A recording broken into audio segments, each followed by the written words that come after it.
네, 국정원 댓글 사건 수사팀장이었던 윤석열 여주지청장의 오늘 발언을 놓고 여야는 국감 내내 날카로운 설전을 벌였습니다. 새누리당은 절차를 무시한 항명이라고 비판한 반면 민주당은 수사 외압의 실체가 드러났다고 공세를 취했습니다. 박순표 기자의 보도입니다. 정식 승인은 없었지만 구두로 여러 차례 내부 보고를 했고 축소 수사 외압이 있었다. 윤석열 지청장의 국감장 발언을 놓고 여야 법사위원들은 국정감사 시작 이후 가장 날카롭게 부딪혔습니다. 새누리당 의원들은 공소장 변경에 정식 승인도 없었고 윤 전 팀장이 관련 법규도 무시한 채 검찰권을 남용했다며 일종의 항명이라고 비판했습니다. 검사님께 보고를 했더니 하지 말라고 한 걸 한 거예요, 지금. 그렇습니다. 본인이 그냥 그렇게 생각하면은 그냥 자기 마음대로 해도 되는 겁니까? 지청장한테 뭐 어떤 사건에 구속하겠다고 했는데 지금 윤석열 지청장이 이거는 안 되겠다, 하지 마라 했는데 그 검사가 맞다고 생각하면 그냥 법원에 청구해도 할 말 없겠네요. 민주당 등 야당은 국정원의 대선 개입 사건을 축소하기 위한 검찰 수뇌부의 의도가 명백해졌다며 물러서지 않았습니다.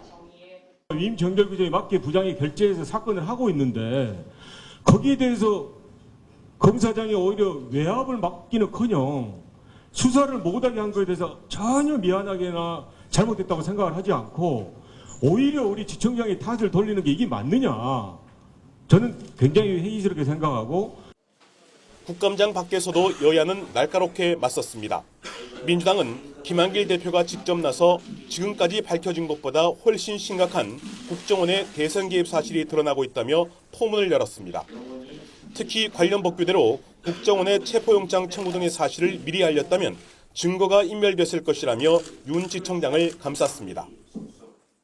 윤석열 특별수사팀장이 오죽하면 그래야 했겠습니까?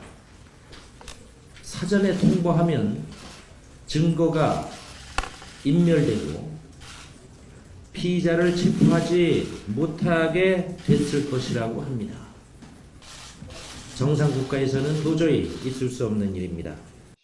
반면 새누리당은 윤 지청장이 정식 승인 없는 구두보고도 문제지만 보고라인에 있는 중앙지검 2차장 검사를 배제하는 등 법규를 무시한 수사를 한 사실이 명백해졌다고 지적했습니다.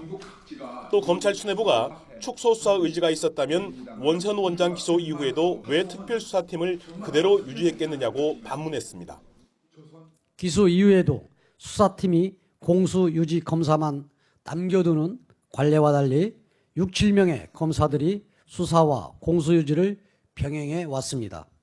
만약 윤 검사의 주장처럼 검찰 수뇌부가 축소 의지가 있었다면 특별수사팀을 왜 유지하도록 했겠습니까?